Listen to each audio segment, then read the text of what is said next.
माँ, तुम ऐसी भी होती हो। बहू और पोते ने किया दादी का अपमान।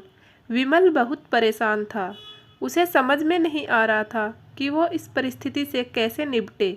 वो अपनी माँ को बहुत चाहता था, किंतु उसकी पत्नी और बच्चे उसकी माँ से बहुत दूर भागते थे, क्योंकि उसकी माँ की एक आंख नहीं थी। साथ ही उसकी कमर भी 90 अंश पर झुकी थी। वैसे वह अपना काम सब खुद कर लेती थी, किंतु फिर भी वो उसकी पत्नी और बच्चों के लिए हमेशा खटकती है। दादी, आप ऊपर के कमरे में जाओ, मेरे दोस्त आ रहे हैं, विमल के बेटे अखिल ने बड़े बेरुखी से कहा। पर बेटा, मैं तो यहाँ बहुत दूर बैठी हूँ, विमल की माँ ने बहुत प्यार से कहा। नहीं, आप उनके सामने मत रहो, वो मुझे चिढ़ाते हैं, अखिल ने जोर से डांटते हुए कहा।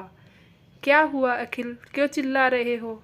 विमल की पत्नी कामिनी ने किचन से ही आवाज़ लगाई। देखो न माँ, ये दादी यहीं ड्राइंग रूम में बैठी है और मेरे दोस्त आ रहे हैं, अखिल ने शिकायत भरे लहजे में कहा। माँ जी, आप ऊपर चली जाओ, क्यों हम लोगों को लजवाती हो? कामिनी ने बेटे का पक्ष लेते हुए कहा। बेचारी सरस्वती चुपचाप उठकर जीने के सहारे ऊपर जाने लगी। कमर झुकी होने के कारण उन्हें ऊपर चढ़ने में बहुत परेशानी हो रही थी, किंतु वो पूरी ताकत से ऊपर के एक अकेले कोने वाले कमरे में जाकर बैठ गई। विमल बाजू के कमरे से सब सुन रहा था। उसे कष्ट हो रहा था कि उसकी माँ को अपमानित होना पड़ रहा है, किंतु वो असहाय था। अगर वो कुछ कहता है तो पत्नी और बच्चे उसका विरोध करने लगते हैं। दूसरे उनके तर्क भी सही लगते हैं। चूँकि वो एक प्रशासनिक अधिकारी था, उसका सामाजिक स्तर बहुत बड़ा था। उसकी ससुराल भी एक उच्च घराने में थी, अतः वह चुपचाप इस तरह हर दिन अपनी माँ को अपमानित होते देखता रहता था। रात को विमल की पत्नी ने कहा, देखो जी, अब कुछ करो। कल कलेक्टर साहब की पत्नी आई थी। माँ जी अपनी देसी धुन धारा में उनसे मिली। मुझे बहुत शर्म आ रही थी, बताते हुए कि ये मेरी सास है। मैंने कह दिया कि दूर की रिश्तेदार है, इलाज कराने आई है। विमल को रोना आ गया, किंतु फिर भी वह चुप रहा। उसे समझ में नहीं आ रहा था कि वो क्या करे। अपने बेटे की मनस्थिति को सरस्वती अच्छी तरह से जानती थी और बेटे को कोई कष्ट न हो, इसलिए वो हर बात को चुपचाप सह लेती थी। विमल बहुत उदास रहने लगा। एक तरफ परिवार और सामाजिक स्तर पर जीने की प्रतिबद्धता थी, तो दूसरी ओर माँ। आखिर माँ से अपने बेटे की यह हालत देखी नहीं गई। एक दिन उसने अपने बेटे से कहा, विमल, बहुत दिन हो गए, मैं अपने गांव जाना चाहती हूँ, मुझे वहाँ पहुँचा दो, मेरा यहाँ मन नहीं लग रहा है। किंतु माँ, वहाँ तो कोई नहीं है, तुम्हारी देखभाल कौन करेगा? विमल ने आश्चर्य से पूछा। अरे, सब गांव वाले तो हैं, और वो तुम्हारे मामा जी तो उसी गांव में रहते हैं, और फिर हम सारी व्यवस्थाएं कर आएंगे ना। कामिनी को तो जैसे मन की मुराद मिल गई हो। हाँ बेटा, बहू सही कह रही है, सरस्वती ने लंबी सांस लेते हुए कहा। विमल जानता था कि गांव में माँ की देखभाल करने वाला कोई नहीं है, लेकिन अपनी पत्नी की जिद के कारण वह अपनी माँ को गांव छोड़ने पर विवश हो गया। माँ को गांव छोड़कर आते वक्त उसे रोना आ रहा था तथा अपनी बेबसी पर गुस्सा भी आ रहा था, किंतु परिवार, पत्नी और समाज ने उसके इन मनोभावों को दबा दिया और वो सुकून सा महसूस करने लगा। कुछ दिनों बाद उसके चाचा, जो अमेरिका में रहते थे, आने वाले थे।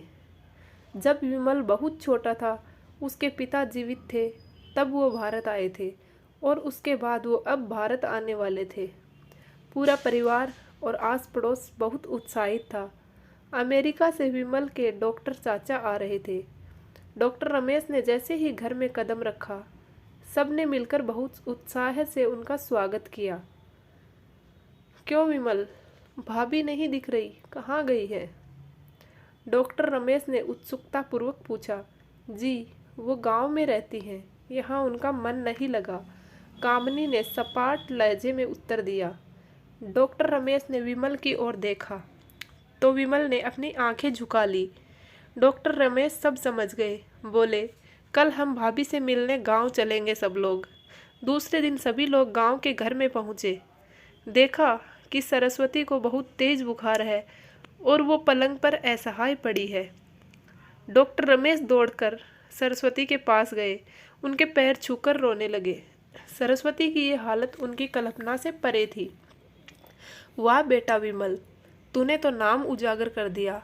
अपनी माँ की ये हालत देखकर तुझे तो शर्म भी नहीं आ रही होगी। डॉक्टर रमेश ने विमल को लगभग डांटते हुए कहा। नहीं देवर जी, विमल का कोई दोष नहीं है। मैं खुद गांव आई थी। सरस्वती ने अपने बेटे का बचाव किया। मुझे सब पता चल गया भाभी, आप चुप रहो। क्यों बहू, तुम्हें अपनी सास की कुरूपता पसंद नहीं है? समाज में तुम्हें नीचा देखना पड़ता है ना? डॉक्टर रमेश ने कामिनी की ओर व्यंग्य से देखा। कामिनी निरुत्तर होकर विमल को देखने लगी। आज तुम जिस सामाजिक स्तर पर हो वो इन्हीं के संघर्षों की देन है। और बेटा विमल, तुम्हें शायद मालूम न हो कि बचपन में जब तुम 1 साल के थे तब छत से नीचे गिरने के कारण तुम्हारी एक आंख फूट गई थी और तुम्हारी रीढ़ की हड्डी में भी समस्या थी। तब तुम्हारी इस कुरूप माँ ने अपनी एक आंख और अपना बोन तुम्हें देकर इतना सुंदर स्वरूप दिया था। कामिनी बेटा, इतने सालों तक संघर्ष करके बेटे को प्रशासनिक अधिकारी बनाने वाली इस संघर्षशील औरत की तुम लोगों ने यह दशा कर दी। तुम्हें ईश्वर माफ नहीं करेगा कभी। डॉक्टर रमेश की आंखों से अश्रु जलधारा बह रही थी। अब भाभी, आप मेरे साथ अमेरिका जाएंगी, यहाँ इन स्वार्थी लोगों के बीच नहीं रहेंगी। डॉक्टर रमेश ने सरस्वती से कहा। विमल को तो काटो तो खून नहीं था। डॉक्टर रमेश जो उसके चाचा थे, उन्होंने जो राज बताया, उसके बाद तो विमल को यही लग रहा था कि उससे ज़्यादा पापी इंसान इस दुनिया में कोई और है ही नहीं। वह दौड़ता गया और माँ सरस्वती के कदमों से लिपट गया।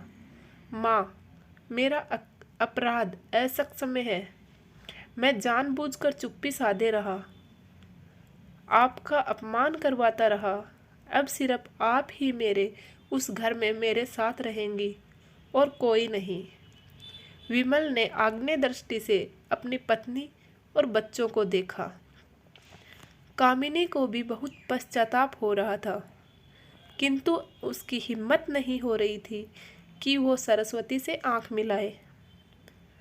सरस्वती ने कामिनी की मन स्थिति को समझकर उसको पुचकारते हुए अपने पास बुलाया और विमल को डांटते हुए कहा, खबरदार, जो मेरी बहू को मुझसे अलग करने की कोशिश की तो तुझे ही घर से बाहर निकाल दूंगी। कामिनी और बच्चों ने सरस्वती के पैर पड़ते हुए अपने व्यवहार पर माफ़ी मांगी और माँ के हृदय ने सबको माफ़ कर दिया। उम्मीद करती हूँ ये कहानी आपको पसंद आई होगी। कहानी के बारे में आपकी क्या राय कमेंट करके ज़रूर बताना। अगर कहानी पसंद आई हो तो वीडियो को लाइक करें और चैनल को सब्सक्राइब करें। पूरा वीडियो देखने के लिए आपका बहुत बहुत धन्यवाद।